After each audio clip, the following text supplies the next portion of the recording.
27 years.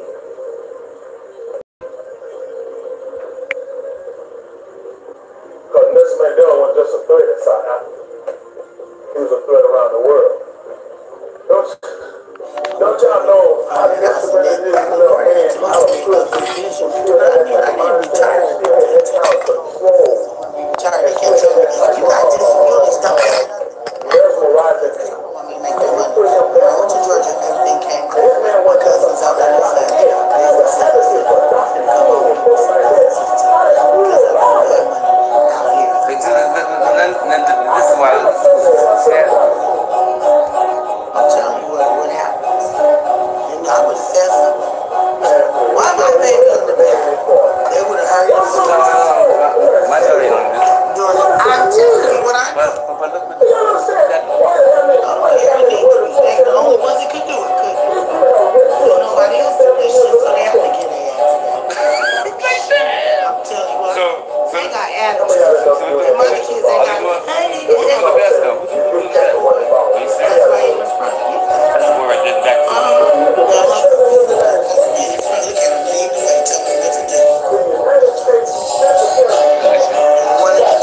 About what happened in South Africa. What a man that committed so-called crimes in his home. He's directing. Crimes that were He's directing it.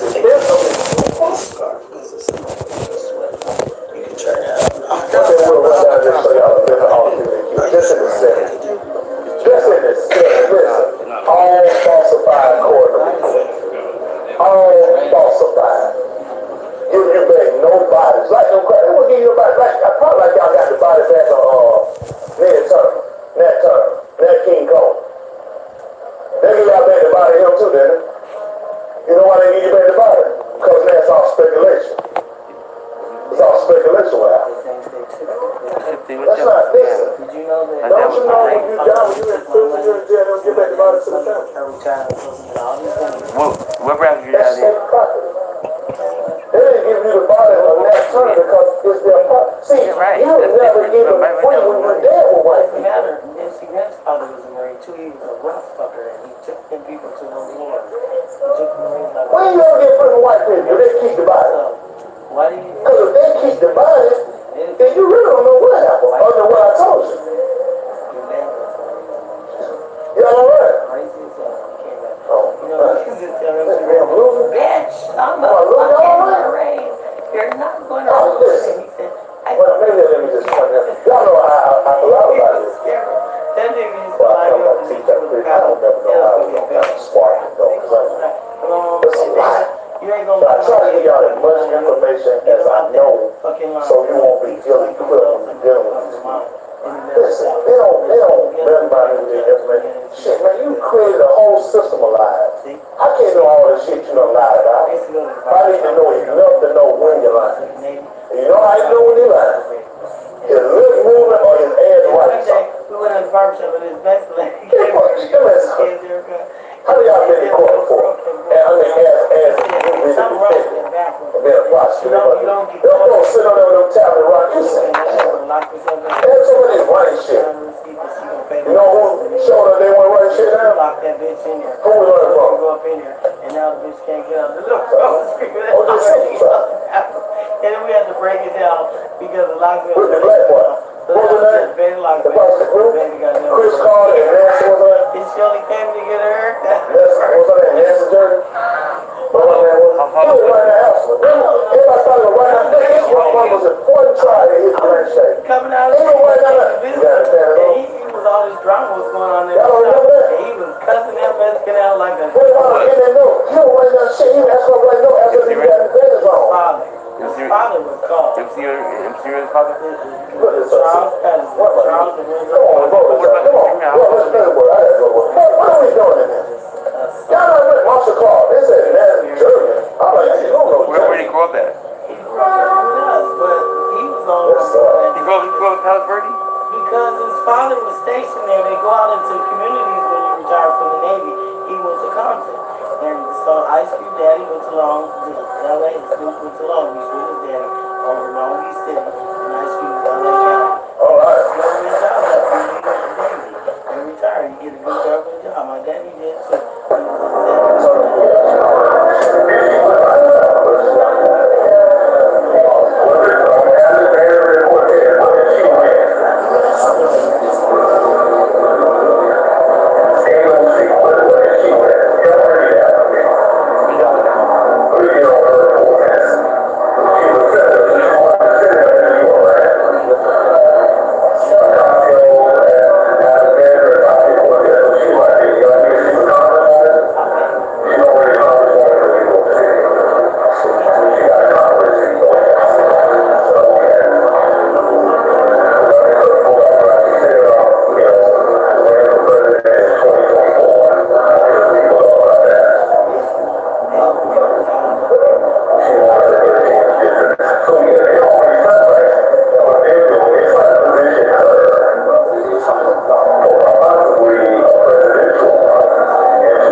He was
Don't give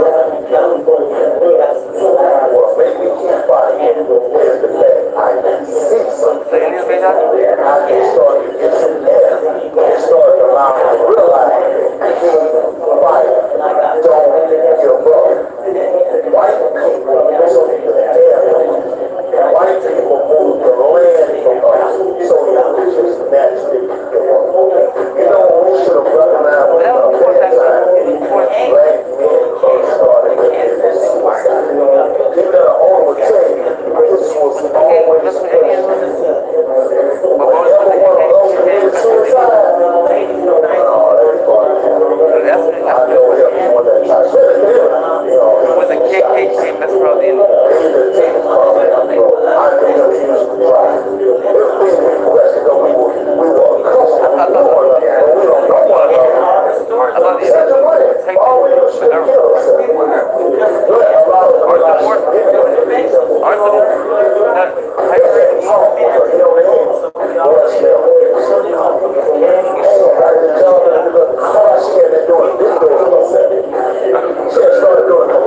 contradict yourself. That's how you find. Because he knew people would come along and start lying on him. And when you're not him, Look at me, Al. Y'all directed. Y'all, I can go. You know where I was. You wouldn't even say that. And you know what that is?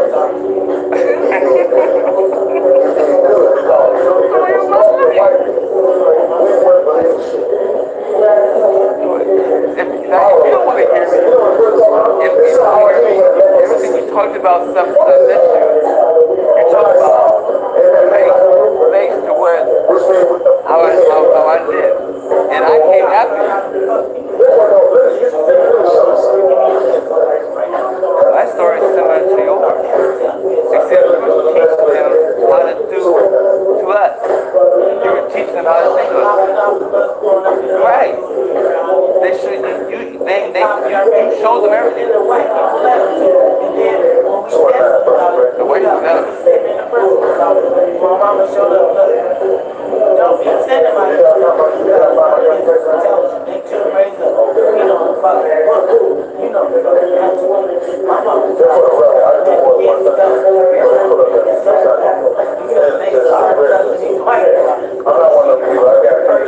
Which one look like? Are you sure you're not?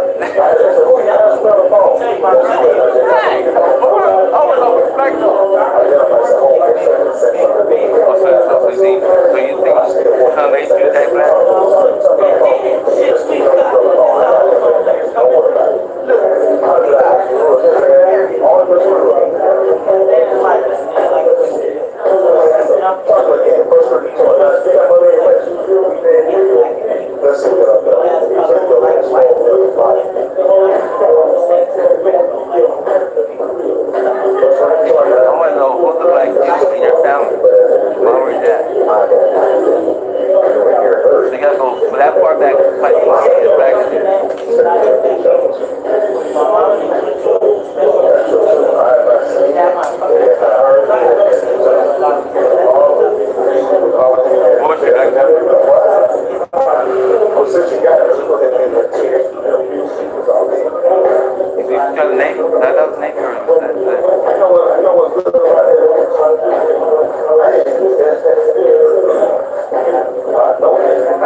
can't go through that, right? This is the only way we understood. When all of you spoke to Michelle, Wait, does the way they're thinking now, do you think that the difference here is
back down and put that, I don't know what to do there.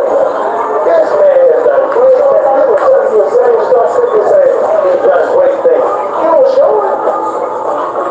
Yo, internet was quiet. Even your father, that's so cool. You know what done with it. I got confidence in it. That's what he can't do. I got hope. I don't really know things gonna come. Shabu said, we are forsaken. We are stricken.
If I just got a job, learn to be a street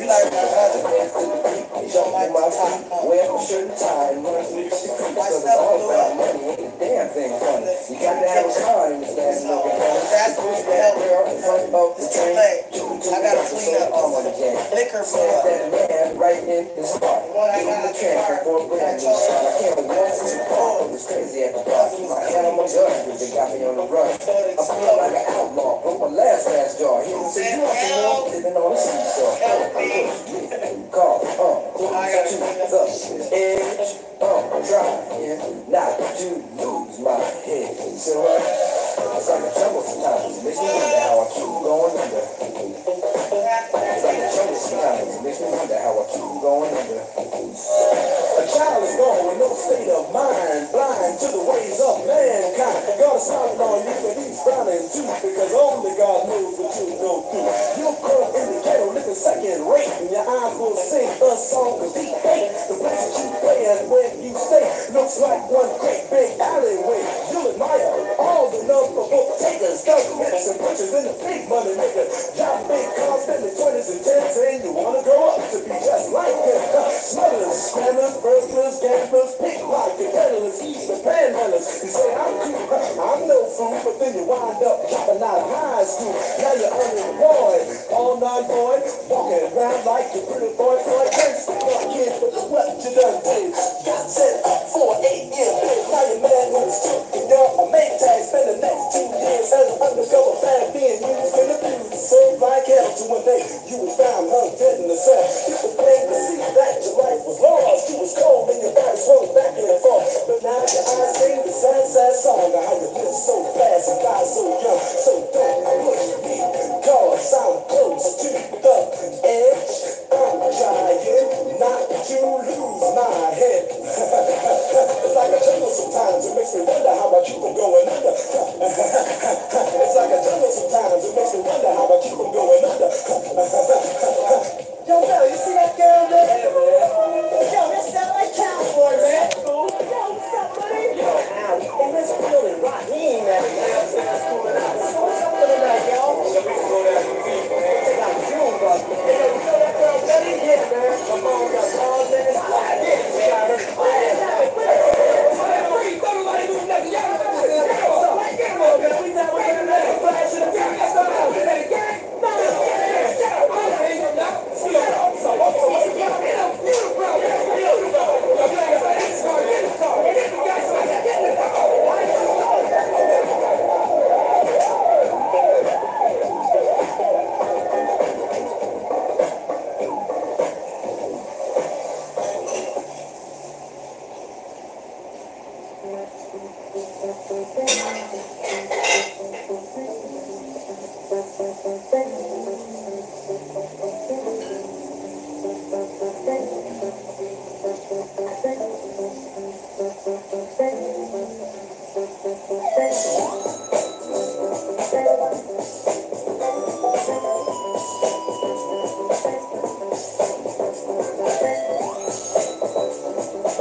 Yes.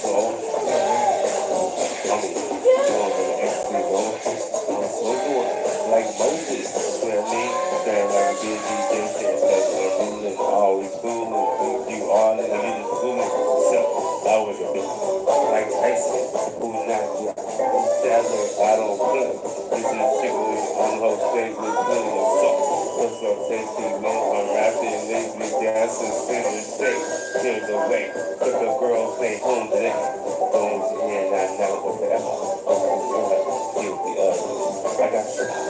Oh, this is good. When I walk into a party, it's like food and chili from his love. That all me in. It's cool. I'm pretty cool. Like more stay with the station and juice that's out. Oh, you know what to say with nice and late from to the way. They're looking at the state to the way.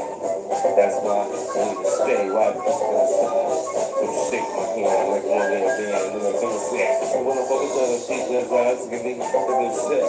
Let's say, let's see. Off things and things. Stay on top of living style. Some of y'all love me just like ladies. Just to listen to me. Take a beat. Sound so scary. Having a guy that you can so still like lady. It's easy. I'm not able to get that. Longer having it fit me like leather. I'm the top.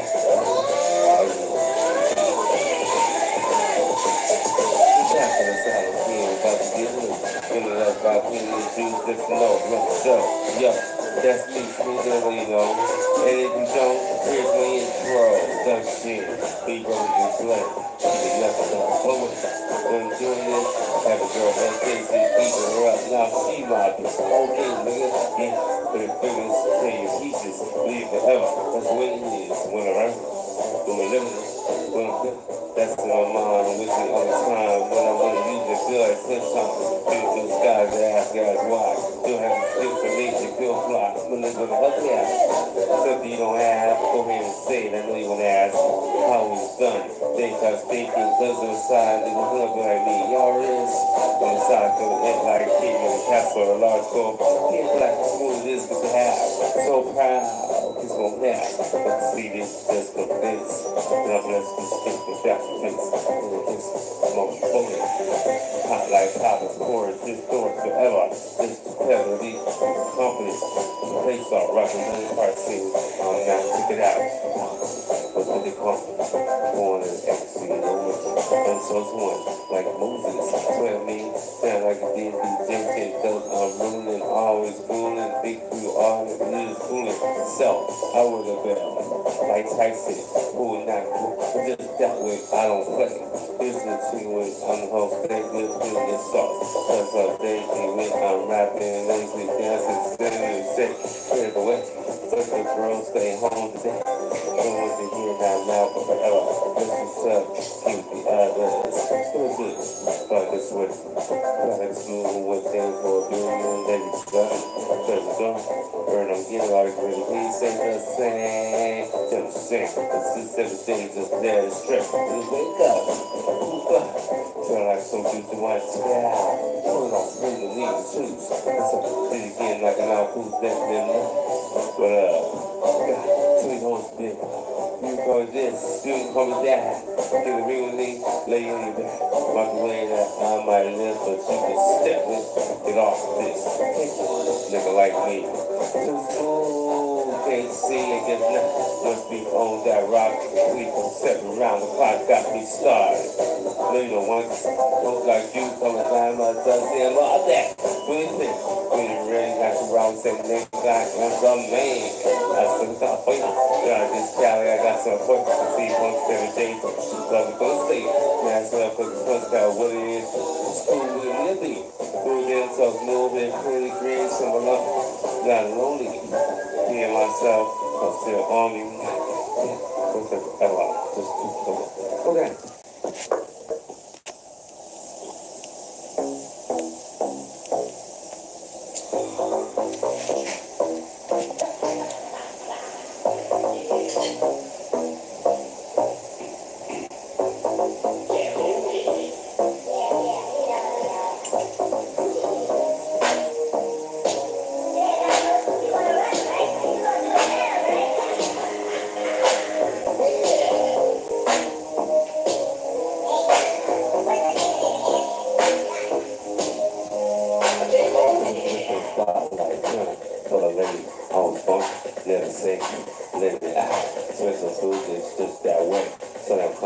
hard to see. Like this shut away. Us we know, believe myself and I live a life on high, never suicide. And it's just too wise, just wash you up like tide. This say guy was gonna ride. This house from go dry. Those are great, like plastic plates, me and things when I rap, I've been all rappers. I'm being a crack, I don't know why. Oh, the way I lie. Good singing again. Feels like myself, not for the see. I'm a lonely, lonely. Seeing myself, on to the arm of the neck. Once that forever, I'm just too stuff that we got. Back and back. We live in the first that keep it all loose. So we in the chest, so talented. Please, we need to my, not Rocky. Clap your hands if you guys doing a lot of things crazy. Yeah, I say, carry over what it do. Do what up. Do it right in the night. You girls, you think it's best cover up, y'all. Do this by speed. Joe, they all. This dad is here like a cow. When it's on, this shit does not how like people live. I just thought I look at the address. Thick coat. Straight way go straight to the West Coast. From the shut. Okay. Get blue fresh right to the tail of the beach. Come show what the wheels for. You don't see that's it. Me, talking about we can talk from smooth to the zoo. Hit my ground like I'm not going to rough. It's really going well. See, it's a life to stop up. Just in me. Get the phone. Yeah, that ain't really awesome. The first thing I look at your face is something that over your face. It's very thick. But I don't know about everybody. Know a lot of good things. Stay in. There's this on foot. I don't have a good one from a long time ago. We did we got it. We did it like before. If you need me back, so that's that's the way boys do. It's going to start singing. So I'm glad to get tired of it. Walk up. If you're real, walk up. No, it's the best thing. The same thing. Just do the fucking shit. Like, you can somehow. You got that.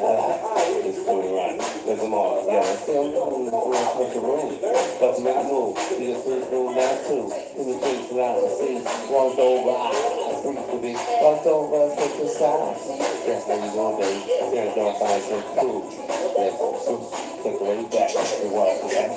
That was funny, sir. There you go, baby. I'm about to get silly. She was getting cool. I had to do. Thinking it'll be what I wanted to use. You're going to see. Oh, I got good teeth. Right there, she got class. Fresh. She took the rest. Because in my eyes, it's a blessing. Promise I'll never lose this like ladies. It's a this shit, baby. I'm so ashamed. And you gotta be so sincere to me. It's beauty. No matter what the weather. As long as I have it, and people like leather. I'm trying to say it's always on drugs like that's why I said that. From surround, so do what you gotta do. Get the soup to the super ocean. It's a fact. That's relaxing. Then I might see. Then start packing for a trip. I'm the shit. Those are my team. And then I go. Suggestion that the girl today looking pay. But she always came close, but I gave her good road to leave the host. That one like Flojo in Rio. That's it. To care how you feel. Using her like gotta hang woman up feel. Back in the solid team. Like the kid looks really up. Got plenty to fish no run the show. Yo, that's me too. You know, and if you don't, here's the intro. That's shit. We go eat some play. Give me nothing but a brother. And when I'm doing this, have a girlfriend say you see the FBI street mob. The whole thing, nigga. Yeah, and the figures in your pieces to leave forever. That's the way you live. Wherever. And living. That's in my mind. With the other time. When I want to use the girl sometime. With this guy's ass glass watch. You have to skip the link with your fly. Yeah. So you don't have to go ahead and see it and leave it ass. How it's done. Things like things to the side. Niggas going like me. Y'all rich. On the side for the like females. That's what I large go things. People like school. This is that. So proud. It's more laugh. But the see this just go dance. There's less than people graphics. And it's just more fun. Highlight high scores. It's stood up forever. It's together. It's confident. This place are rocking 91st. And I can get out so good. Situation. Trying to smooth and change for a billion ladies. Love it. Cause it's fun. Earning, getting on to the easy to the sand. Got the same, but you can say the same. Who check it out. Feel like food and we can shoot. It's like, you get like an all food, that, then, but, who knows again? You call it this, get it really, like the way that I might live, but you can step with that shit off this. Take something, like me. Came to see that get just be old that rock. People sitting around, clock got restarted. We go on. Hoes like you come a time, but that's him all that. But he did. We were really like around saying that guy and the man. Sometimes when I just can't remember. Sometimes I see folks in the big mistake. Man, said, but the got what it is. The school will be a big. Who then goes through with Queen Breeze, I'm alone. Not lonely. Me and myself, posted on me. Was forever, I was just too hard on get out. Fucking tap. Then we was full of effect, get off beat, full of beat in the chest, so time and say, when it's the mix in my, then I rock this shit, put hands in it, I do it loud, do the same, just we have the same kind of look at what I do, doing what I love, spitting rhymes with the nice girls, the big bucks, what's up, y'all? The books, doing this plus really show came off, Pimp Daddy, yeah, rapping talent, but don't this, but it, push it, all I think look at all this fun looking, shut up, see, had your own little black. Cool, take the hoe. Make way for a thing, doing a nigga from the West Coast. Don't shut this funky. We're on it. Get new first shows every day of the week up on the beach. Oh, on the show where the waves walk. We're gonna CSA. Make it comfortable always with time. Cause smooth, cool to do.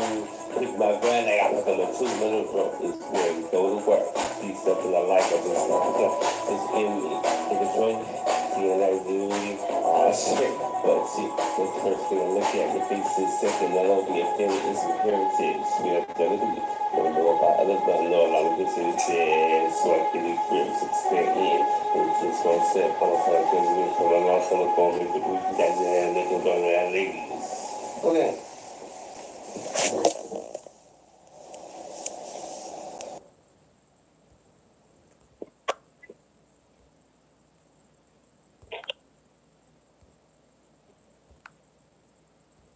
Yeah.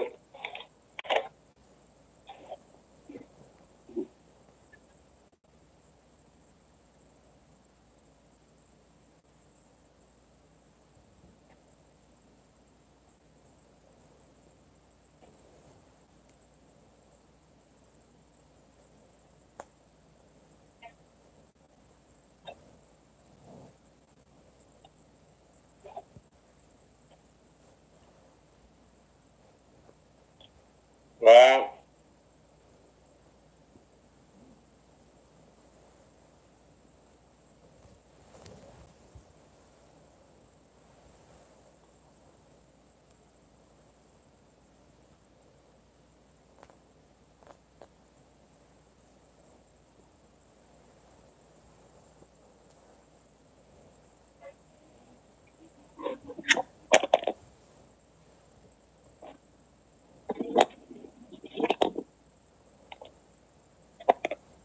What? No.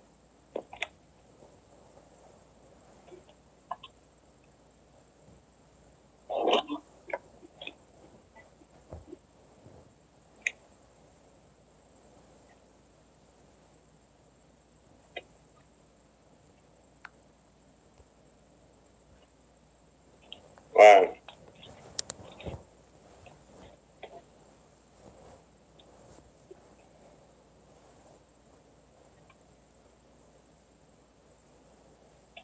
Wow.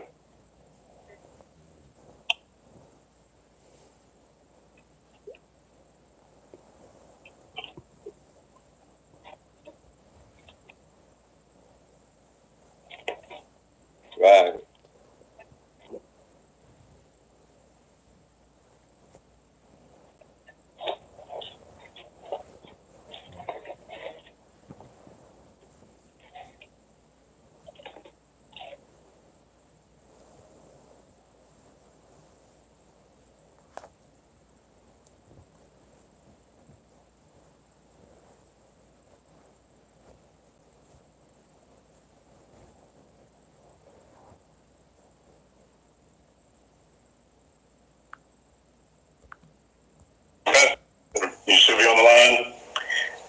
Loud and clear. Oh, there we go.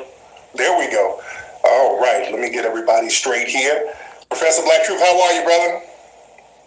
Keeping it black. How about you, brother? I'm good. I'm good. So, tonight, we are going to have the foundational Black American State of the Union. We're talking to real Black media right now. So, we're going to talk about what's going on in Black society, what's needed in Black society. Excuse me for that audio. We're going to have a real discussion because there's a lot of attacks on us right now, people who are doing real Black media. Those of us who are telling the truth, there is a concentrated effort for them to target us and attack us majorly. So we're going to organize and we're going to talk about what's needed and how we're going to strategize within Black society. First of all, gentlemen, have you guys, I know you're not watching the Super Bowl, but did you see the civil rights sambos that they had out at the beginning of the Super Bowl? I didn't see it, but I just saw pictures. Did you guys see that? I didn't see it either, but I did hear they had some of them parading out there on my broadcast earlier tonight. I was talking about Gladys Knight. So the older generation, the elders, the baby boomers and older, they have just completely checked out.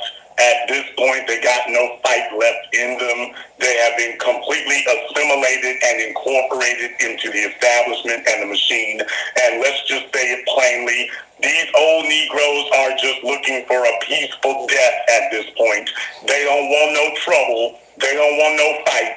They're just looking to go out as easily as possible while trying to pretend that they were actually fighting the system on their way out the door to try to keep some semblance of street cred.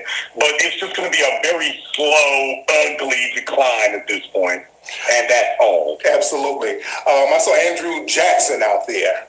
Now, Andrew Jackson, he's been taking shots at Black society for a long time. A lot of people give him a civil rights pass. But I've heard you guys call him out a while ago for a lot of the slick stuff that he's been saying. How long has he been on that? Maynard Jackson, forget about how long. It's a matter of just how deep. Basically, Andrew Jackson. Andrew Young. I'm sorry, my bad. Andrew Young. Yeah, Andrew Young's been trying to figure out how to make it to the White House ever since the Carter administration, and Israel put him in his place, so that was the end of him. And he's basically been trying to figure out how to get into the walled city ever since. And that's all he's on. That's his problem, and he's not going to change. These civil rights retreads, tonight's just another sad example, just like the funeral for Aretha Franklin. It's just another sad example of all of these old folk lining up to let the young folk know they started off on their knees and they're going to end flat on their bellies. That's all that's going on. Decades and decades of this is what we're facing at this point. We can't even get them to stop. They've made a career of chasing these imaginary rewards. They've made a career of it. And I figure by the time you've gotten to your third or fourth decade, we just need to accept that these guys cannot be counted on. They are married to the game at this point, and nothing's going to get done under them at all, period. Their priority is delivering Black people to be controlled by the white-dominated establishment. That's it. They don't want to discuss anything else. And Jason, you talked about how they cultivate some of their coons and collaborators, especially now. We're seeing a lot of the cultivation of some of these new heads, like the D. Ray McKessons, and who are some of these other people we need to watch out and see what they're cultivating? Check them out in the media, check them out in politics, whether it's Touré, whether it is Kamala Harris, Cory Booker, because in politics, while they're in their 40s or late 40s or maybe even 50s, that's relatively, believe it or not, that's actually young in politics. So, as you know, you have to be 35 at least to be president of the United States. So if they're in their 40s, you're considered to be spring chicken in politics. So you're seeing as they're rolling them out, they're cultivating them, they're letting them know you're going to have the party establishment behind you. You might get a TV show, Van Jones. You might get a movie deal. You know, there's all kinds of things that they're throwing around and talking. You get a professorship, you know, Mark Lamont Hill, and we'll run interference for you unless it's time for us to cash you in which case it'll happen in an afternoon. It won't even take a month to get rid of you. So they've cultivated them, the phony Black Lives Matter activists, Shea Butter Twitter, Black Mammy Twitter, Moist Twitter. They're chasing, by the way, you'll notice this to Mark Morial, the Morials and their family, chasing this imaginary political power that they never actually got, by the way. Exactly. They never actually got it. And then you got these folks, all these so-called black publications, which are really white-owned publications, chasing literary fame and fortune that's not really there because they're working for free, as you and I have documented now for the past few years. They're working for free, and that's all they've gotten from it. But there's a more important point that needs to be pointed out here, which is the real reason for this gathering tonight. We are the black media. And it's been a long time coming, and there are a lot of people right now shaking in their boots, quaking on the corners of their beds, because up to this point, we never actually declared it. But I want to do this tonight because these folks have made it very clear that they are serious about this idea that in the 21st century, they are going to tell black people that everybody else can get something. And as soon as we say, well, what about us? Oh, it wouldn't be right for us to do that for you and for us to accept it. And it was one thing we were on the plantation, tolerating this as a part of chattel slavery. But right now, we got well-paid mouthpieces like Tom Joyner, I'm saying names, Roland Martin, I'm saying names, if they wanted to put them out there. These elders and other folk here who couldn't really get things cracking in a serious way, but they've been co-opted and sold out a long time ago, and their job is to slither back and infiltrate black society like the axe handle that's sent to the forest of trees. Hey, I'm one of you. Yeah, he's part of the axe, but I'm one of you. And that's what we're up against now. So we want to say it. The bottom line is, and I wanted it to be said in a united way, we speak for the streets. Absolutely. Absolutely. These other folk don't speak for the streets. Roland don't speak for the streets. Tom don't speak for the streets. All the other folks don't speak for the streets. We represent the streets. We represent the people. When we speak, the people listen. Absolutely. We're not here to entertain them. We're not looking for a job at a movie studio or some token position at the White House. We are the black media because we don't compromise or apologize for speaking in black people's interests. And tonight, we're actually going to define what those interests are. Absolutely. Now, you brought up Roland Martin in particular. Now, I got on Roland. We all got on Roland this week. Roland got real mad at me because I pointed out he's so in favor of immigration, and anytime black people, descendants of slaves, foundational black people talk about what we should get, he's the main one talking against it. And I pointed out that his family, they immigrated from Haiti. So he got real mad at me for pointing that out. And I talked about how immigration in the last 50 years has not helped us. I put up his tweet on the screen. He said, it's utterly ridiculous to pit African-American brothers against sisters from the African diaspora. If it wasn't for immigration, we wouldn't have Harry Belafonte, Colin Powell, Sidney Poitier, or Eric Holder. So, that list says it all. That list says it all. Eric Holder, who never saw an unarmed black person shot by police that he didn't like. Colin Powell, who said the Republican Party was so racist he couldn't run for president, yet he wouldn't leave the party. Amazing how that works. Harry Belafonte, marriages aside, I guess he's been a stalwart as far as what he said. I will give him credit for that.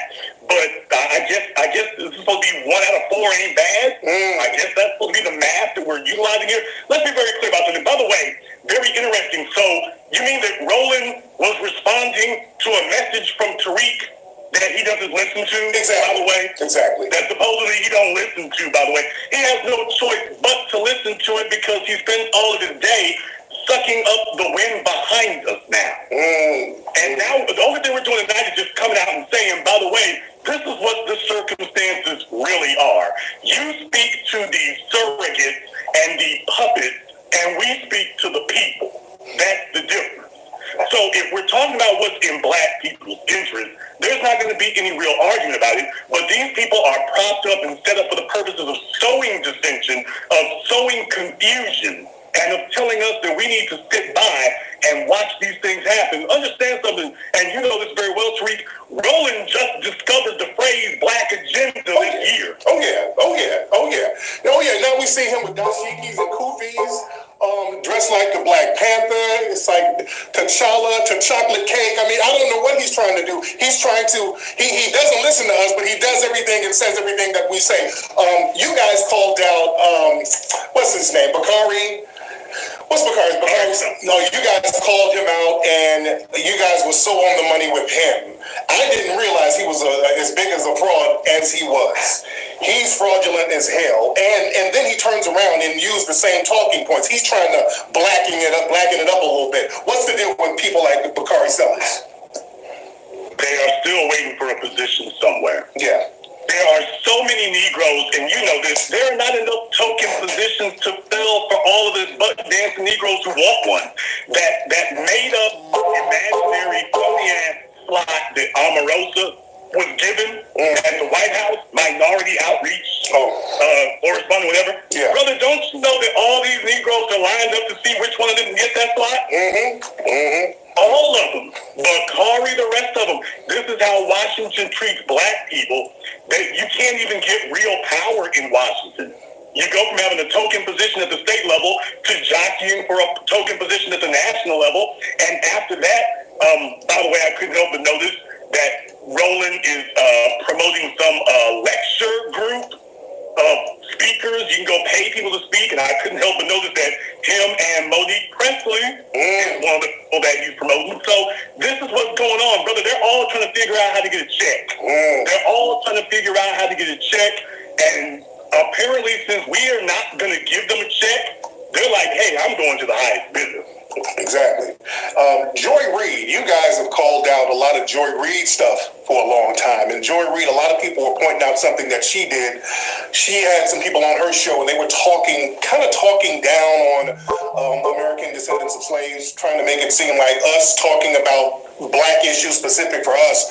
It's bots. It's Russian bots. They were going at us with that angle, and Joy Reid was kind of co-signing that. What's going on with Joy Reid? This is the last stop for Joy Reid. MSNBC is it.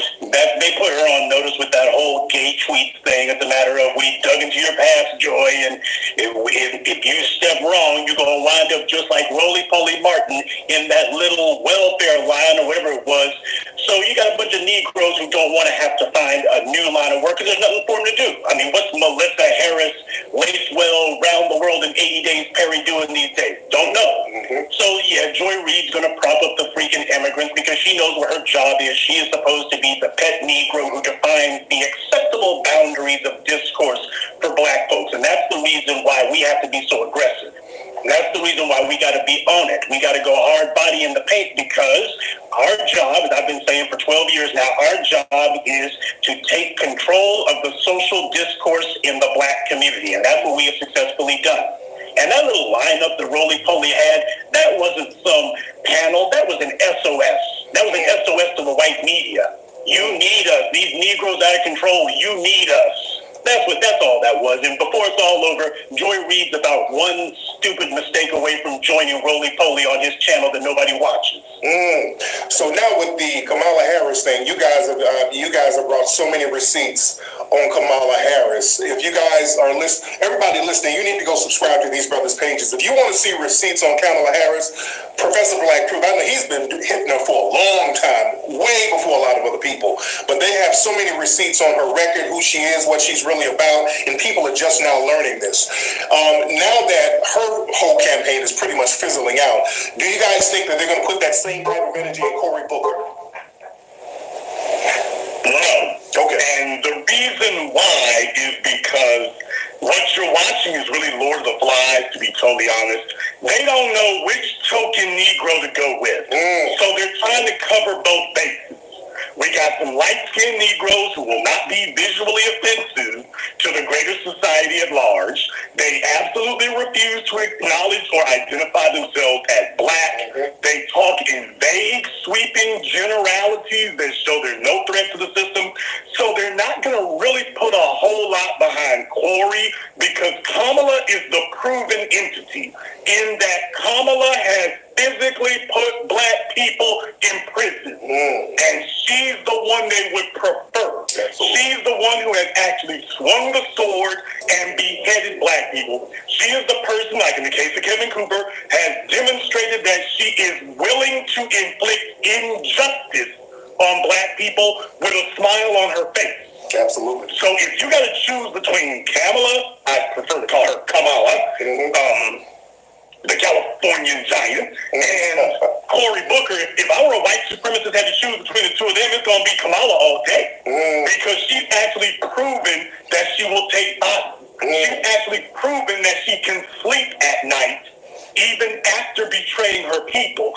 But I mean, as you know, with Rochambeau in Haiti, these mulatto Negroes, you know, this is the one right here. This Rochambeau, if he's got to choose between Cory and Kamala, he's certainly going to put more of his chips on Kamala. Not that Cory isn't dependable, he's just not proven yet. You're a nice guy, and you're a black male. And that always makes you dangerous. Absolutely. Another thing they're doing to sow dissension within black society, they're really playing up the LGBT community / black allyship thing. They've been really upticking that thing very heavily. In your opinion, what do you guys think they're trying to do with that? The problem with black folks happens to be that we're codependent. We're looking for alliances. That's part of the reason why they always throw that word coalition around. The Democrats are always saying, oh, Barack Obama had a coalition. BS.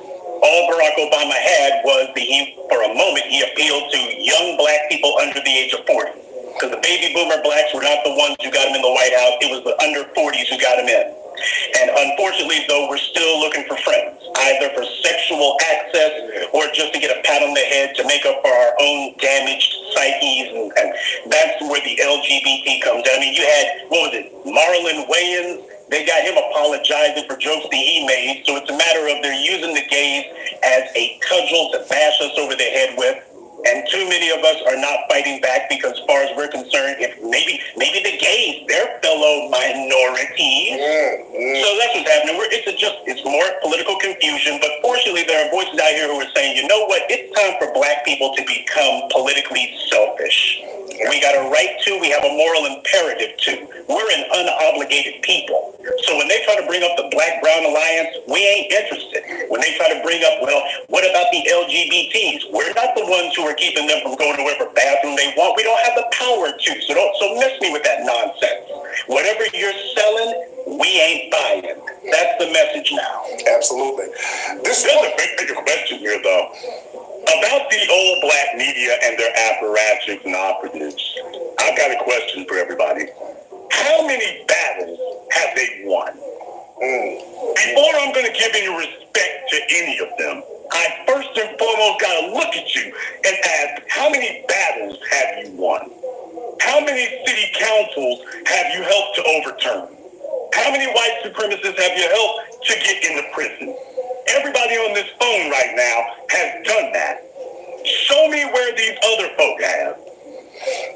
Roland Martin would not get off of his wearing that big red sweater looked like a Kool-Aid jug, but he wouldn't bounce his big ass up to Baltimore to go and monitor the uprising in Baltimore. Tariq Nasheed flies across the damn country to go to Ferguson. But Roland couldn't make it an hour and a half, although after hearing his car in that video, maybe the reason he had been doing it because he's afraid he wasn't going to make it. So he have a little mercy on him. He's like, I don't understand this 83 Escort ain't really built for distances. So maybe that's the point. But before you can say that, I went to Charlottesville a bunch of times. I covered Unite the Right too while Roland was sitting at that Chipotle. So my question is, what are the battles these individuals have won? What are the battles Tom Joyner has won? What are the battles Joy Reid has won? What are the battles Melissa Harris Perry has won? What are the battles that Jamila Lemieux and Shea Butter Twitter have won? What are the battles they've won? I hear their complaints and their wife. I don't see the battles that they've won. Roland said he worked at Black Enterprise. Bidi was the first editor at such and such magazine. Bidi, he was the first person at such and such corporate. So those are Roland's battles he brags about all the time. So you mean gainful employment is the battle that he's won? No wonder he's eternally chasing a job. Gainful employment is the battle that he's won. Now, if you want to have a comparison about battles won, they've been attacking us because we won the last 2 battles. And they directly blamed us. Yes, indeed. You all told people not to show up for Hillary Clinton. You're damn right. Hillary 3 strikes super predators Clinton. You're damn right. We sure did. And you saw what happened. And now last year, well, we're sure it was just a fluke.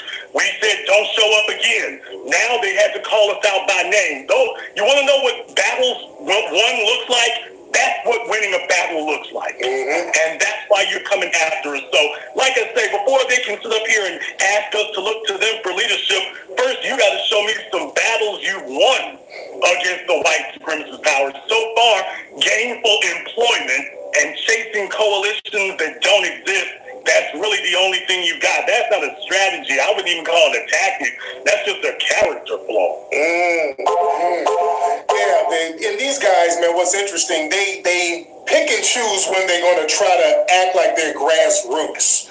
That's the funny thing to me. Like when Roland, when he lost the job over at TV1 and he's trying to get his internet presence up. He started wearing the hoodies and putting up the black fist and had the Skittles, but the bag was empty because he ate the damn candy. So he's trying to pretend that he's some kind of grassroots person when it fits, but the minute somebody white comes in the room, all of a sudden the tap shoes are getting shined back up. So these guys keep showing us who they are, and this is why people are looking to us, because we've been consistent with our message all the way through. And also because our people can't take the oppression anymore. Absolutely. They're looking for answers. They're not looking for entertainers pretending to be thinkers. They actually want real answers. And let's just be very honest. Black folk know the truth when they hear it, and they also know lies. What white society has perfected is the ability of getting black people to be comfortable with people lying to them. Exactly. And telling you that you need to go along to get along.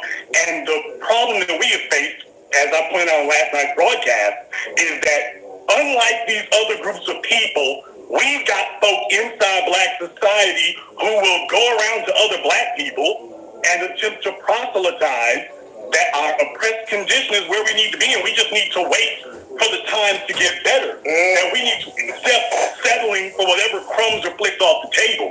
Gays don't have that. Exactly. You never saw a group of gays or a gay organization tell its members that, well, if we deal with police brutality against blacks, that indirectly helps us as gays. You never heard that. You've never heard illegals be told, well, if we deal with black socioeconomic poverty, that'll trickle down and that will also disproportionately help Latinos and illegal aliens. You've never heard them say that. But in black society, they have cultivated a traitor class, particularly in the media, that will go out and tell us those kind of things. Tell us that we shouldn't ask for anything. Tell us that we're all Americans. Tell us that we can't expect politicians to specifically do things for us.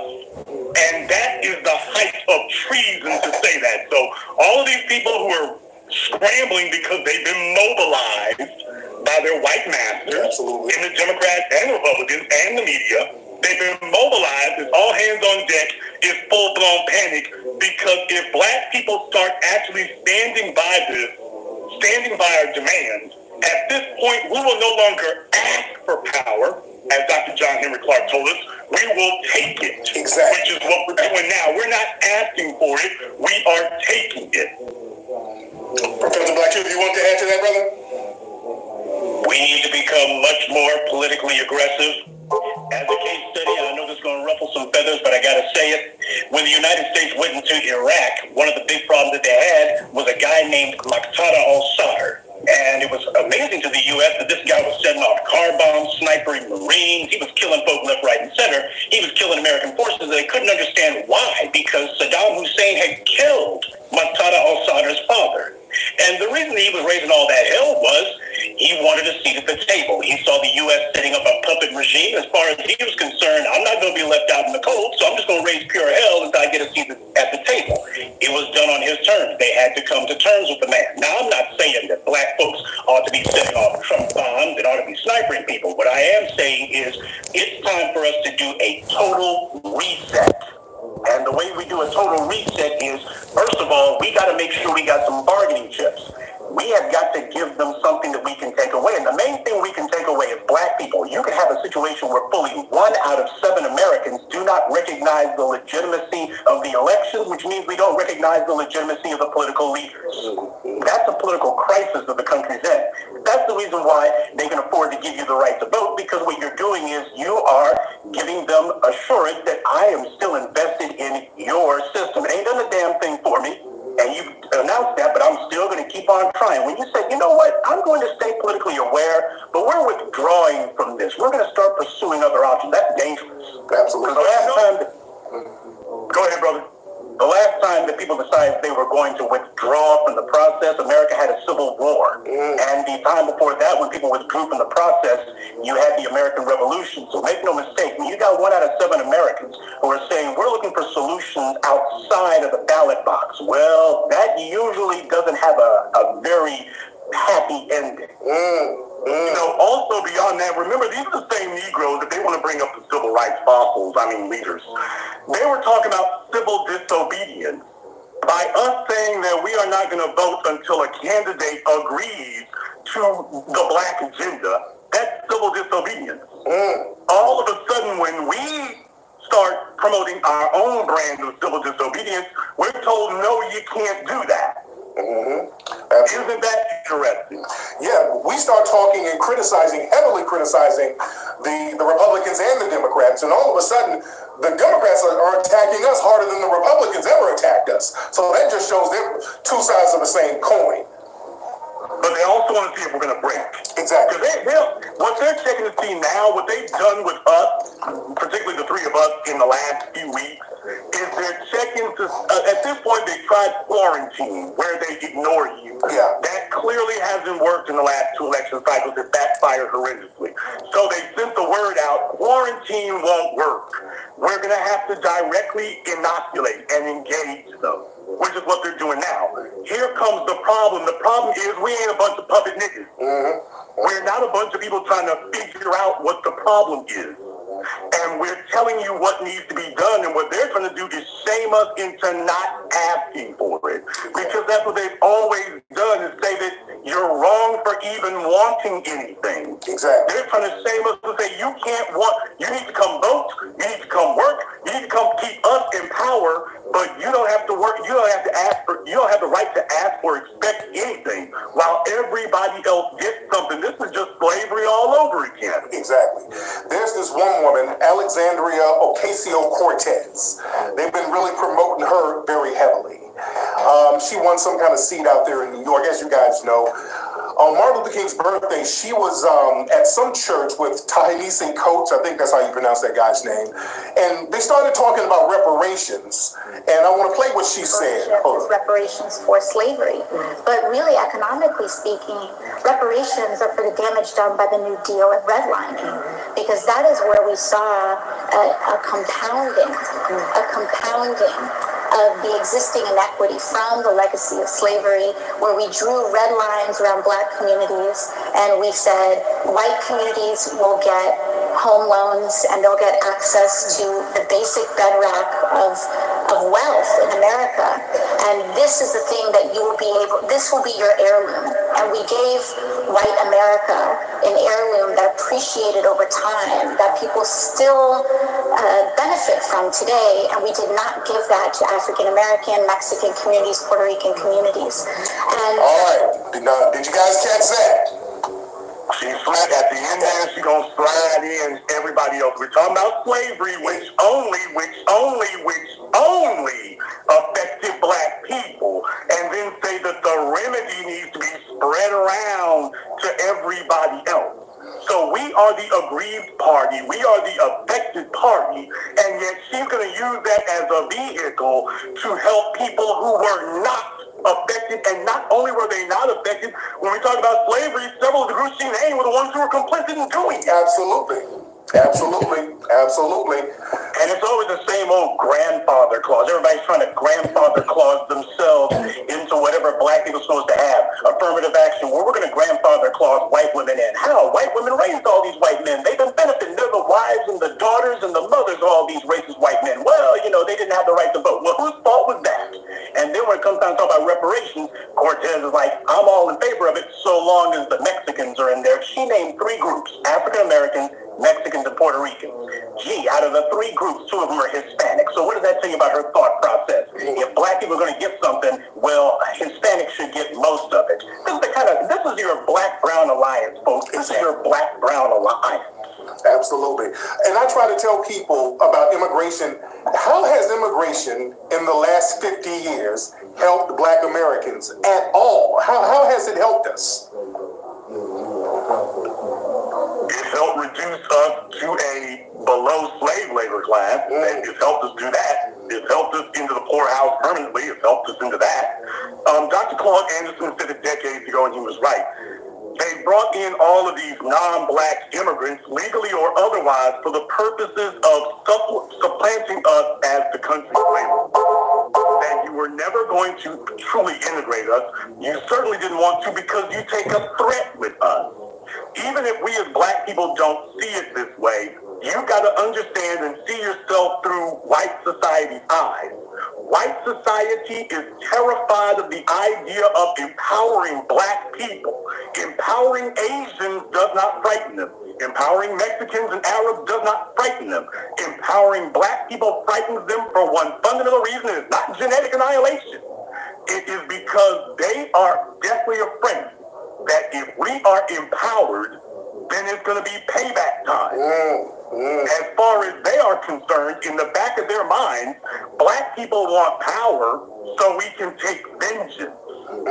Because they know that we deserve it. Now, let's just be very clear about where the fear emanates from.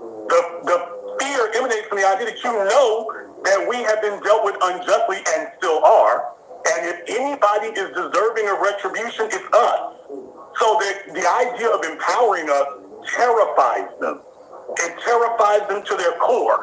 So if you're moist, if you're weak, if you're lame, if you got daddy issues, if you hate your father, if you hate black men, if you hate black women, if you don't care what the black family looks like, if you're more concerned about shoes than survival, if you're more concerned about sexual access than life itself, you are a harmless Negro. And they're not worried about you. When you start talking like us, this is dangerous. Because they're talking about empowering themselves. Well, if you get power, you'd have the ability to harm us. Well, it doesn't matter in their minds whether we even have the desire. All they're concerned about is, yeah, but you would have the ability. And we got to safeguard ourselves.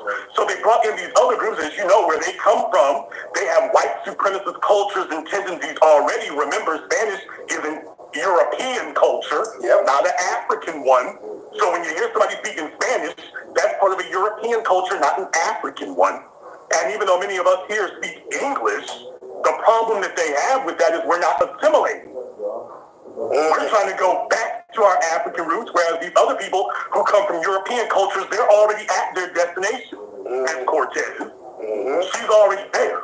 So she's not going to move. She just wants to get a bigger piece of the white supremacist pie. I don't want a bigger slice of the white supremacist pie. I don't. I want to take over the damn oven and the cabinet with the flour and the sugar and the refrigerator with the eggs. I want that. You keep your pie.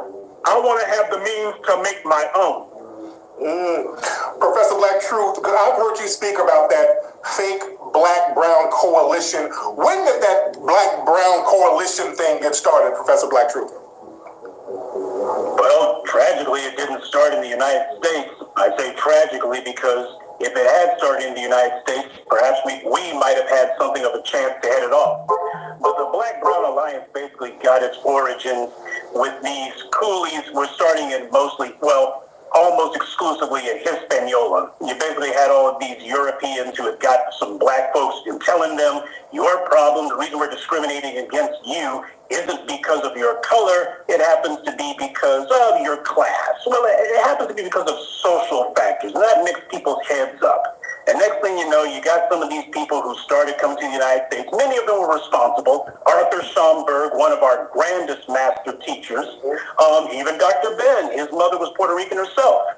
So it's not. I'm not spitting on our Puerto Rican brothers and sisters. But what I'm saying is they had a different conception of that kind of thing. And unfortunately, black people in the United States we had our own little issues with color. So what happened was, when we couldn't get your hands on a white woman, well, let's take the next best thing. And that problem has just spiraled and spiraled ever since.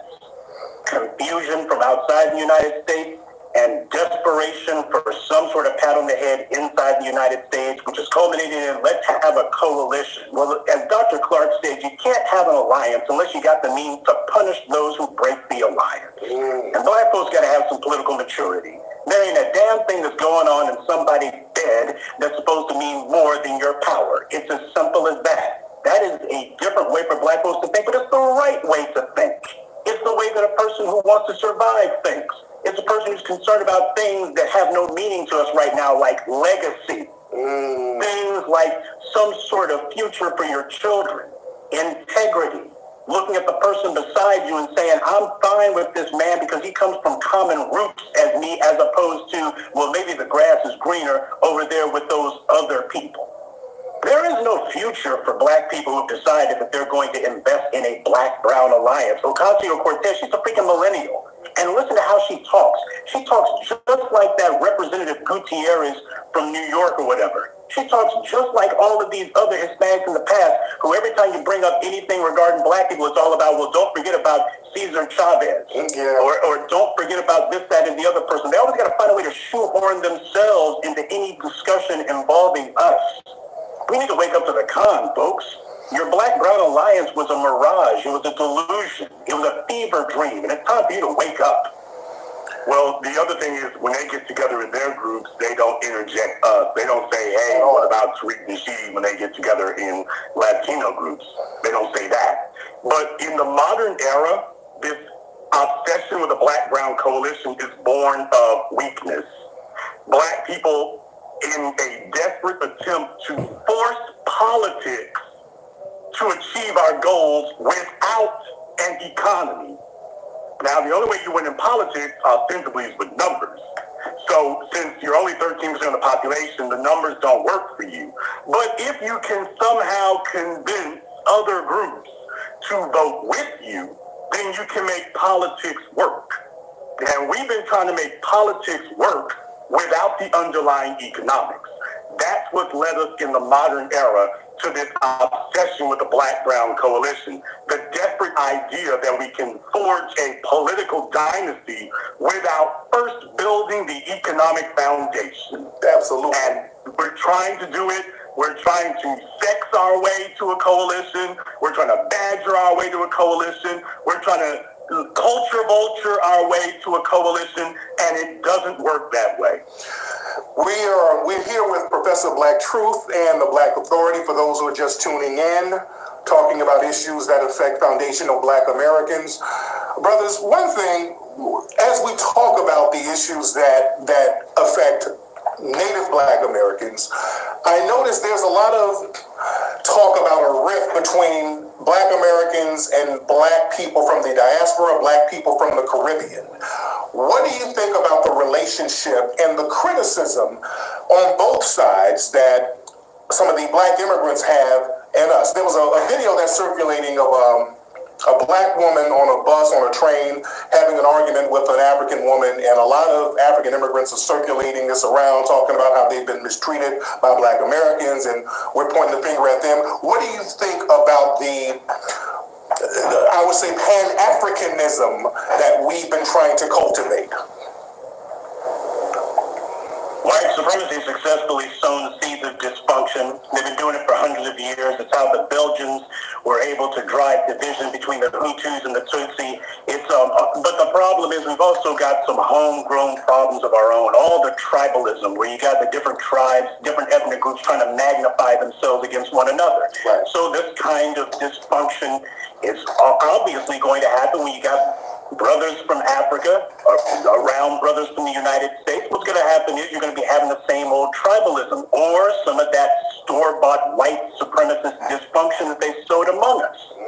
We have to be honest about some of that stuff, because even if the white supremacists hadn't been there, we had some of these issues that we came by honestly. Yeah. So what's the solution going to be? First solution has to be Black folks have to learn how to get along with each other at the local level. We need to withdraw from each other simply for the fact that right now we're too toxic to each other. It wouldn't work because we haven't, as Malcolm put it, we haven't learned how to be acceptable to one another. So until we get that straight, all the talk about trying to make an African-American alliance, we can try to put it together as tripping over our own shoelaces.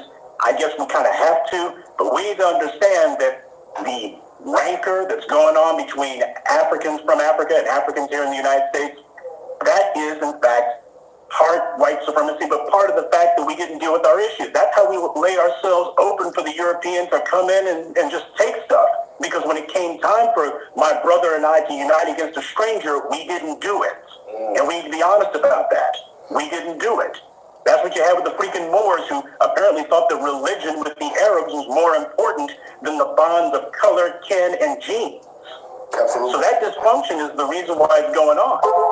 And I don't know how it is that you're going to have somebody who comes from Nigeria, who with a clear conscience can spit on the brothers here in the United States who got him in the first place. I suppose part of it is probably jealousy. There's a little bit of that going on. We need to be honest about that too. I mean, let's be honest. If you ask, what is the face of black people to the world? It's African Americans. You ask who the most prominent black people are that people think of, they're going to be talking about Jay-Z, they're going to be talking about Michael Jackson, they're going to be talking about Michael Jordan, but who they're not going to be talking about is whoever the big man on campus is in Chad. They're not going to be talking about him. About the only African of note that most people can talk about is Nelson Mandela, and he's dead. So unfortunately, I think you got a little bit of jealousy that comes into play. Again, this is a matter of black folks who have perfected the art of being far more civil towards strangers, even oppressors, than we are towards one another. And we got to be honest about that. I'm very sorry if there's some black folks who have gotten an inferiority complex because they feel like, well, you African Americans, you guys really aren't that great to begin with. It's like somebody who comes from a poor country who then immigrates to a second world country, and instead of them basically feeling like, let me become part of this group, or let me make my peace with the fact that home wasn't so great, instead they try to find ways to spit on their new place to make themselves feel better about the fact that home wasn't so good. Now, that dovetails with what Neely Fuller has always said, that black people should not get together in a group without an agenda. Yeah. And first and foremost, we are going to have to accept that we are not going to be able to forge connections as Africans in America or Africans in Africa unless somebody takes the lead on it in the interest of black people. Power does not respect weakness. Power respects power. And guess what? Africans in Africa are not going to respect Africans in America unless we exercise power. They're not going to accept it. Because they're watching white people and Russians and Asians come on the African soil and exert power. That gives them something to gauge it by. But they don't see us doing the same thing. So tonight, I'm glad we did talk about that because that comes to the crux of what we all want to talk about here tonight. What is the black agenda? Yes. What is it? Because Roland and crew don't know. Joy Reid can't even spell it. The rest of these people are not interested in it. What is the black agenda? And since these other people don't know, let me go ahead and spell it out for you so we can be clear about it. They talk about reparations. That's another way of saying, number one, black people have been socioeconomically deprived and devastated. This country took resources from black people in the form of physical labor, and even when we did acquire land of our own, they violently took that from us. So they have taken...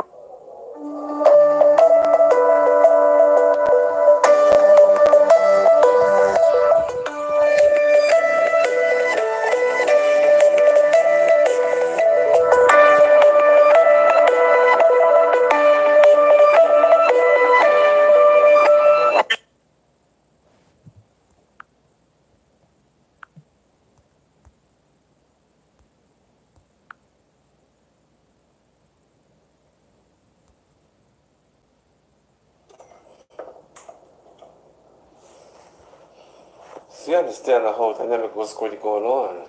These people are desperate. they just extremely desperate. They going so far as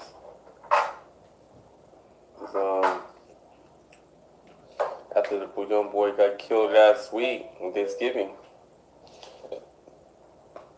in the mall in Alabama. Now they got, that was Alabama, and now they got Donald Trump go send their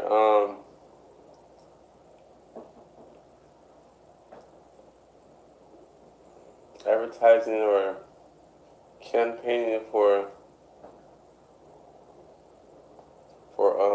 some lady in Mississippi.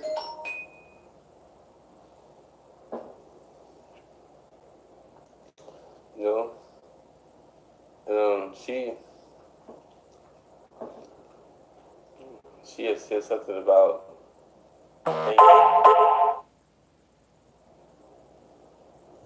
so you have to understand the whole dynamic of what's going on.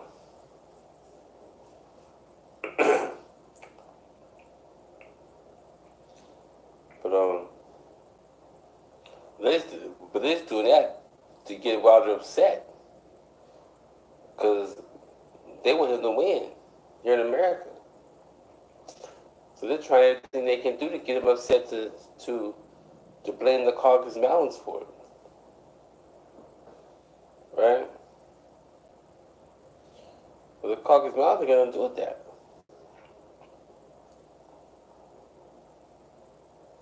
They actually take that as an insult. So you got to ask yourself, who you really who's that you're really blaming for whatever, you know? Because everybody has a share of this and that, you know. So it's like, wow. So if it's like that, then who do you go for? Well, you know, go for nobody. Just go for the Most High. The Most High will be manifest in anything that comes from it. You take it and you roll with it. You know? But you don't see it like that. What we do is we go against that.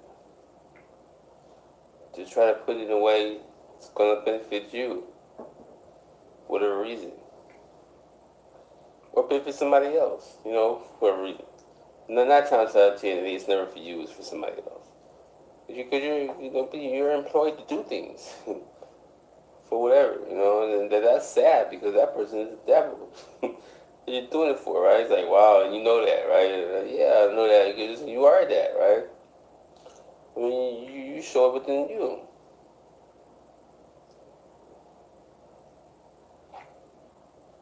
But that's another story, though. The point I'm trying to make is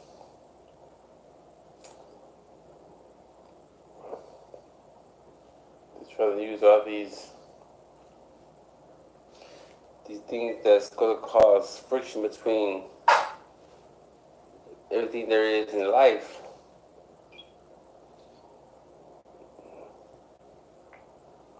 But really, it might be backwards, you know. So you never know with these people. I mean, that's the way America is set up. Either way, you good, right? On both sides. That's how they got the Indians and everybody else. I mean, we pretty much, you know, designed it, you know, and that was designed from the beginning, you know. So it's like, wow. I mean, what does that mean? It means that ain't nothing new under the sun. I mean, as far as you sitting there poking stuff in other planets, you know, you keep playing, you know what I'm saying? Nah, come on, be serious. How you know that's real true? I mean, come on. It's just like, you know, people just say anything, do anything. And I mean, it just insult your intelligence, right? Arizona and Moon, right? Oh, come on. I mean, these people just tell you anything. You just flow with it. Because I mean, I don't care. I mean, just lie. And then if you get caught, it don't matter. It's just a liar. But what about all the years of me? You know, it don't matter. You're good. That's how they treat you, right? It's like, wow. But what's the thing about the Mississippi lady? What about her? Why she want to say this and say that? Well, people say a lot of stuff. You gotta understand. You as the average Negro, right? I mean, you're gonna take everything to the max. And you've done this you did this right there in their faces. And then here I am, I come along and I just bring a whole new dynamic in it. I mean, I just bring in like everything just goes. You know what I'm saying? You know what I'm saying? So people don't know how to be this and be that. They learn. They try. So she's being funny. She was actually just being funny. He was too. I mean, if all else fails, we can piss off the fighter. He fighting this week against a monster now, but from the caucus, even they don't know about that, right? They're like, wow. I mean, I'm married in it, and I'm close to it than anybody else, but still, though, that's a Caucasus Mountains. He needs all the help he can get. So we got to do everything we can do. If we got to call up and call him anything. I say, we just say something about this, let's make up anything, you know what I'm saying? So let's go even deeper into it, like they know how, So that's their way of just saying, we're with you. That's all. You gotta look at things at time, because time is death, right? So time is death, right? And this and that, you gotta kill all the effery. That's what you're killing, the effery. Just the effery, you know what I'm saying? Effery is it's not even Friday yet. It's already effery, right? It's like, wow, why is it effery on a Monday? Well, because it's an everlasting base when it comes down to that, if you let it, That ain't gonna stop until you get through everlasting base, They got their own everlasting base. And it's gonna seem like it's gonna be an everlasting time to wait for that. I mean, it's a struggle. I've been going through it since the beginning. But I'm here to let you just walk you through it. Like a little baby, right? Like, wow, why are you gonna call a baby? Because you gotta crawl before you can walk. That's another story. The point I'm trying to make is that they gotta go all out. These people don't know how to live, and they never had to live. You jigged it, right? So they gotta come out. You gotta come out and they don't mind, but sometimes they understand. With the whole thing, I threw a monkey. I made things a lot different. I did lots of different stuff. You'd be surprised at stuff that I did and where I went. A lot of y'all don't know. Even the ones who think they know, they don't know. I mean, it's a real serious stuff that y'all don't understand that I did. Even before I did it, y'all don't know half of it. I mean, I haven't even got, you're the second verse. I mean, you're almost there, but now you just go back every time you just do stupidity. This doesn't make sense. I'm the one who, I don't want to talk about it. Just go to the files. Go to the files and you see everything that needs to be seen. So all you gotta do is go to the files.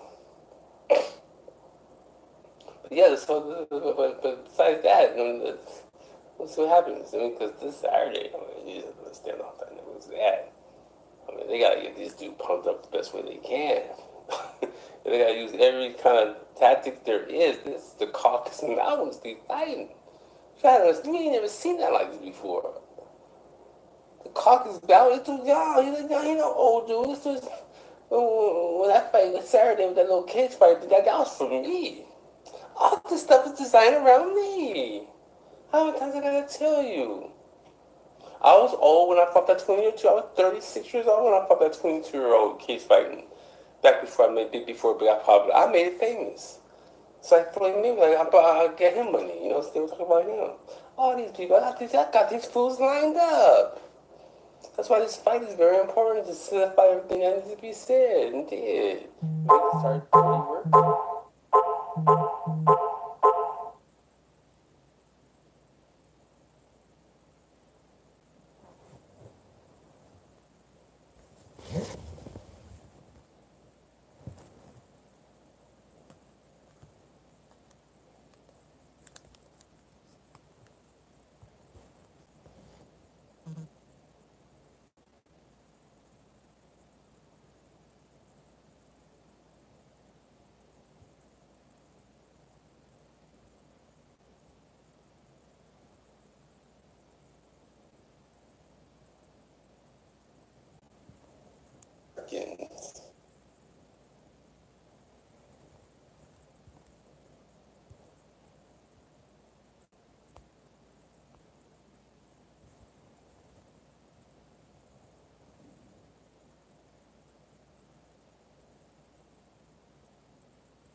floodgates. Like, where does Power go from here? Power. Right now, I'm gonna do 12 million. 12 million. This next season, I feel like I'm gonna do 12 million multi-platform viewers, and we already plans for spinoffs. Are we? And that's the backstory, right? Right. Okay. So, that's already in the works. TGE, Gotcha. Sean Penn. Sean Penn's gonna be in there. Yeah. Fine. So I got that going, and then Sean Penn ever done television before? No. Sasha. Wow. So what I did was there was the TGE, the Golden Era. It's the things that influence. Can you try to be funny when you did that? No. Oh, okay. I know TGE. The best ever. TGE, the Golden Era. You know that point where the hustling. Right. And everything was. That's right. Yeah, paid in full. And it's those guys influenced and developed who Kanan was in his behaviors. He was a little guy around them. So think Goodfellas. Mm-hmm. How they tell a story from Ray Liotta's character. Mm-hmm. And so that's gonna be fire. Yeah. Got some real good projects on that. And I got a Isaac Wright project. It's picked up on ABC. So we're going to pilot with that now. They're frustrated. Okay. That one. And then in February, it's the second season of The Oath. It's the #1, the highest rated show on Sony Crackle. So I'm batting 100. What are your thoughts on 6ix9ine right now in his situation? I feel. I don't think how. Like 6ix9ine is not from the street. Mm-hmm. Right. I liked him because, I liked Soulja Boy. Like when he came, I looked and I was like, he's 16 years old.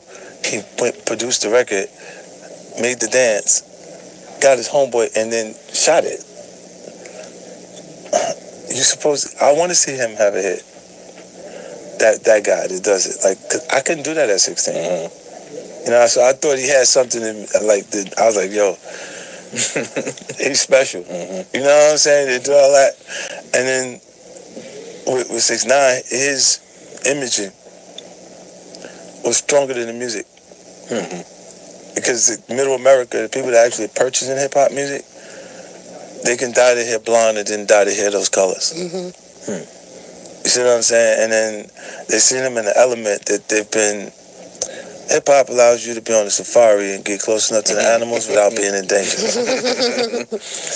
And they're seeing him in the safari, in the middle of the whole pack. And you cooking, and the little homies he had around him. And I say it because when I use little, only because they like my crew's baby brothers. Mm-hmm. You know what I'm saying? Little, they're younger. Mm-hmm. The next litter of it was around. Mm-hmm. They don't go. Mm-hmm. So while he was talking, that's why he would say, suck 'em up. Mm-hmm. Anybody say something, suck 'em up. Because you know for sure they're going to do it. They'll do it. You know what I'm saying? Like that was giving him the confidence to do that. But, I look and going, I don't know. Look, the guys that actually chose that lifestyle, they're conscious of it. I mean, when they turn. Did you ever have a combo with him, because I'm sure it was interesting to you, because I think about what it would have been like if social media was around in 2003. So I'm sure you saw him like, yo, this is really my son. Like, I'm looking like got my whole blueprint. So, but you knew what came with that. Like, you know what I'm saying? And what he saw from me was over time. He was doing it in such a short window that it was commanding a different level of attention. Mm-hmm. And then culturally, they're going, gang, gang, gang. When I get on the record with them, I go, I am not gang, gang. I do not gang bang. Immediately. Because I don't like RICO. I don't like conspiracy. Right. Give me a homicide right now. I'll take a homicide right now before you give me that. Because... Look, John Gotti will walk out the courtroom successful 3 times until they start calling him Teflon Don homicides. And then they come with that RICO and then you 23-1 Marion. Yeah, it's done. You know, it get crazy. So like that those laws were designed for you not to escape them. You know, so it'd be a tough. That term, when I saw what I saw in the paper, I feel like he's gonna tell on everything. That was a part that wasn't even in the indictment. The stuff that they're saying that he's talking about is not in the indictment, so he's offering that along with everything else, and then they added those new people to the indictment. You know. So in 2019 and 2020, can this whole situation happen with 6ix9ine, and then him come home and still have a successful music career? Because we're in a different day and age, so I'm just curious. It is different. Look, I think he can make music and people can hear it, but the original core and bass that he tapped into won't rock. Even though that original core bass, the fans, they didn't really care if he really came from that. Right. And everybody... It was entertaining. Look, they didn't look at it and say... It wasn't built for that. He would say, did you let the little rainbow kid say that to you? Right. And you're not going to do nothing? Like, he's saying that to you. Like, that's what the humor... Like, he had a personality and character that he's like, it's interesting to watch, right? And then, you know, we're in a different space. It's so confused. I don't know what happens, because look, Richard Simmons, a publication promoted that he was transitioning. He's going to be a transgender. Okay. A court in L.A. ruled that there's no defamation in them reporting that he was transitioning because it's nothing negative about transitioning. But that's like me saying that you're a man, and then people believing that you're a man, or that you cut it off. You cut it off. Like, this is like, for me, it's like, I'm like, the court said what? We somewhere new. Airwave terrorizer. The affiliate at 190 miles per hour. Faster than a speeding bullet. More powerful than a locomotive. Able to leap tall buildings.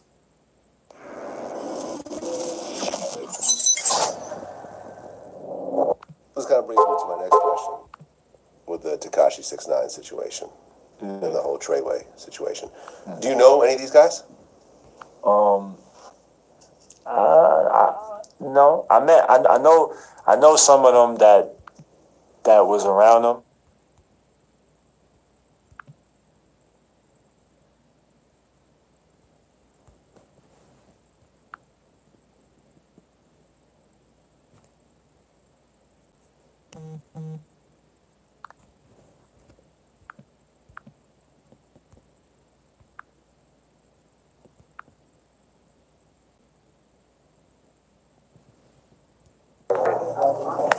Get it to the dance floor.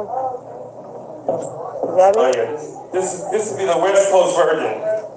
I went to New York in 1997, and I told them that I'm making the West Coast version of Rapid Delight, Sugar Hill Gang. Because I got that biggie, and I was like, this is my shit. Yeah.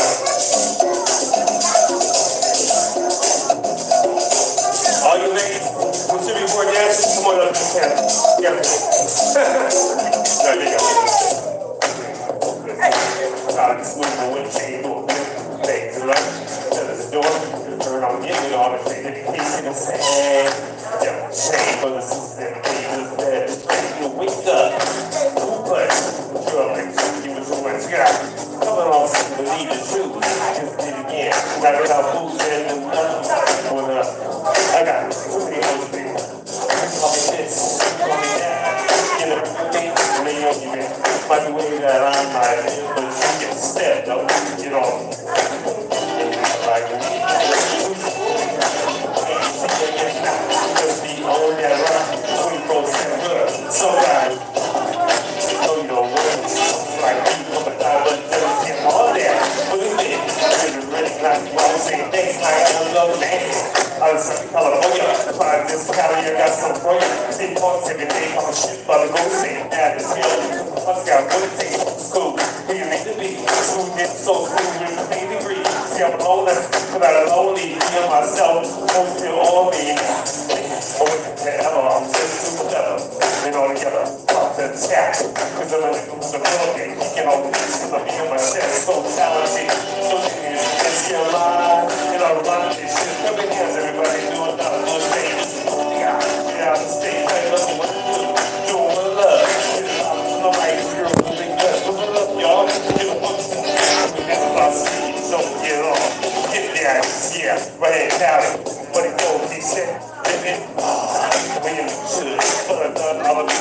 just wanna look at me. Showing off, yeah, Joe. But I'm super take your pump. Make me go to these movies up on the West Coast. Don't do it, on the show. We're all day, getting red shows and the in the beach like it's the beach. Oh, on the show, on the way for so rough. Even though C and T, make me come when I waste my time. Look at this. Think my friend, think I got it too. I don't know, it's ready to go to work. See something I like, I just gotta flirt. Just in control. See, I like this movie. But see, that's the first thing I'm looking at. Your face is thinking, I hope you're with it. It's my heritage. You like the movie. Don't know about it, but I know about it. Try to get me real, try to take me. And if this won't stay, I'm a ton of questions. I'm a ton of women. See, I'm a three and they don't go. Like, if you ride somewhere, yeah. Like a white boy, what if I do? We're riding inside the way. You know what I mean? It's a button. I'm not 16. This is hard to see. I'm saying we're gonna follow up. I'm like, to me, we're gonna move it out the rest. It's cool around. What's them all together? This is for one room. But the big move. Not two. Finish it out. See. Walk over. Look at me. Walk over. Let's get this side. Yeah, go there. Gotta go about big blue. That's work. Regulating. And what the asshole. It was funny, I said, really, it ain't nothing. I'm about to get silly. If you get a move, I ask a move. Looking at the little one that you see the home, I got a busy. And like Andy, she got classy. She was the press, she killed the rest. Because in mine, she's the best. Chopping all over me, just like a baby. She's a difficult skin to me. Sounds so addictive. Having you got it, specifically so to say that I made it. No matter what the way, all I got is me like that. I'm the type of always on road line, that's why I sat down. Always right, so you got it, you can see my shoulder, my nose, like you. Hold the Jackson, off to relax, there might be. Then I start packing full of shit. I'm the shit, over my tip, over like a pin. Do it yesterday, I'm with me girls today, and nigga are paying. Once she old, he goes, but I get my good rose, beat the hoe. Got a long like 12 Joe video, that's the deal. Forget how you feel, you gonna run, gotta hang on the field. That's to the top of me, I'm about to get a little straight up. Got a thing to do, just go, let it show. Yo, that's me, soon I know you know. And if you go, it's what it's from. Just me, represent money, give me enough blood. I'm gonna do this, have a girl voice, now she my cocaine, nigga, when it triggers, yeah, you forever, that's the way it is. When I'm ready to talk, well, nigga, when I'm just, that's what I'm on with me all the time, with it, and feel it sunshine. From the sky to that's why you have to keep for me. I'm the nigga with it up the ass, something you don't have, go ahead and take it, I know you wanna ask, all be good, and if I speak, it's like, it's wanna be like, yo, I'm a time, it's like, one off, go to the field, in the half, so proud, and one ass, let's see, then I'm better than this, and this is that, oh, it. Hot like how the sport, with a sword, respect for the fuck with coming in, this place all around you, not in the first thing, oh yeah, now it's on, got some calls, I like both lists, I think like it's I'm moving, I'm always doing you just fooling yourself, always the best, like Tyson, who knocked it out, I just got way out of play, the chicken wing, I'm gonna steak and really a sauce, I'm gonna take me when I'm rapping, we dancing, really a steak, there's a way, look up girls, stay home today, don't whip it here, not now, come on, this is good, the others, I gotta stop. Oh, yes, I do. When I'm walking to a party, nigga, I'm like, who's up the story? Come to the top. Have all the way to the this is cool. Oh, it's really cool. Like the word steak, but this is easy. I'm sure you got it. Oh, no, when I take it, we'll make it, we'll take it away. Never think it was pull away. That's why, when the steak, why I'm taking my hand, I'm letting go, man, never think it's fair. And when I'm looking up the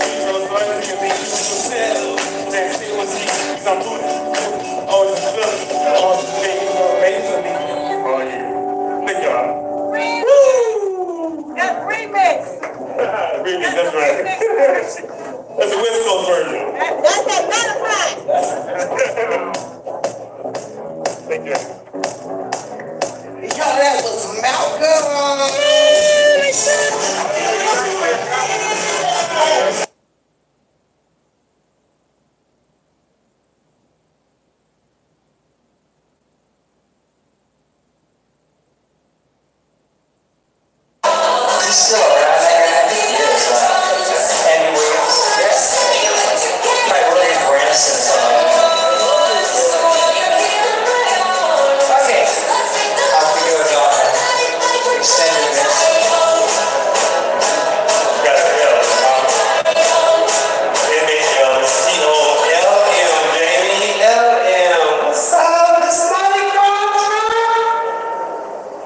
You ready to pass my scan? Come on, y'all.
deny radical Islamic terrorists any fund.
Sure Smo How, Marsh right here.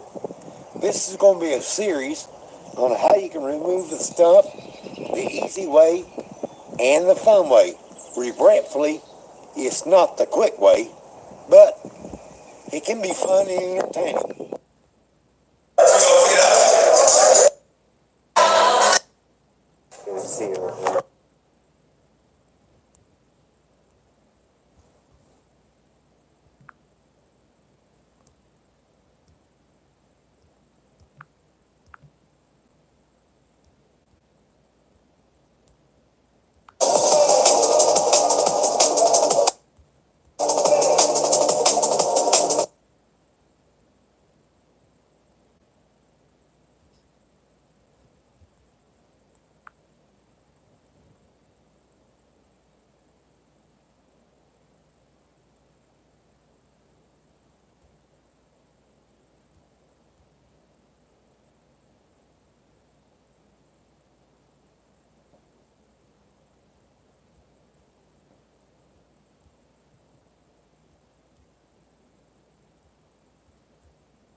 our special hardship programs now, so I'll get right to the point. We are able to drastically reduce the amount of credit card debt you have and interest free. The way we are able to do this is through the hardship program that credit card companies will never tell you about. So let's review your creditors and go over a quick budget analysis to see which one of our hardship programs you qualify for. How many accounts make up your debt, Don? I used to be a pimp daddy from out here in Cali. You used to be a pimp? Money flowing, patient steady, living large. Oh yeah. The way a nigga should. Or you used to get pimped? I thought I'd done all I could to make an honest man look at me. Shut up, G.I. Joe. But I'm smooth, cool, and take your hoe. Don't you? He was trying to pimp me. He was trying to pimp me. So I'm like, no. Right, so, but I didn't understand that part of the game, you know, so I want to sit there and tell because the guy, what happened was, I was like 1 pound or 2 pounds overweight. So they're going to make me run for just 2 pounds overweight. 2 pounds ain't nothing to me. You know, I like guys who are bigger. It's easy to hit. That's how I look at it. You know what I'm saying? So, anyways, I said y'all just gonna make me run because y'all think I'm gonna get tired or whatever. So I said to everybody, including the guy I'm fighting, and this guy I never ever talked to. I didn't know who he was. I just knew that he was a white dude from Canada. And I told him, I said, okay, I'm gonna go take these 2 pounds off and run. But I'm gonna let you know right now. Tomorrow I'm knocking your ass out in the first round. Hey, so the next day, I did that. You know, the guy came out, he punched me in my nose. You know, he went straight for my nose. Man, I got a big ass nose, so my nose started bleeding. I just lost it, dog. I zoned in like Mr. T when he hit Rocky the first fight. I hit that white boy so hard, dog. His whole body, dog. His body literally dropped like someone shot him dead, dog. I mean, just boom, and I can hear somebody say, "Get his mouthpiece out." And I felt so bad, man. I felt so bad doing that to that dude, man. I understood the guy was nervous, and I mean, it's just crazy. It's his first pro fight, and here I am talking mess like this and stuff, you know. I know, but still, though, that kind of life, you gotta have a certain type of mentality. I was never about money. See, that's the thing about it. Floyd, people like Floyd Mayweather, and I understand why they're about money. You have to be about money because this thing is some serious stuff, dog. This fight stuff. I mean, it's not just boxing though. It could be anything, football, any kind of physical athletics where you could be, man. I don't care if it's skydiving, dog. I mean, you gotta understand. The stuff that we do to each other is no joke, dog. You know, and that's why we all just, you know, we have these issues. Yeah.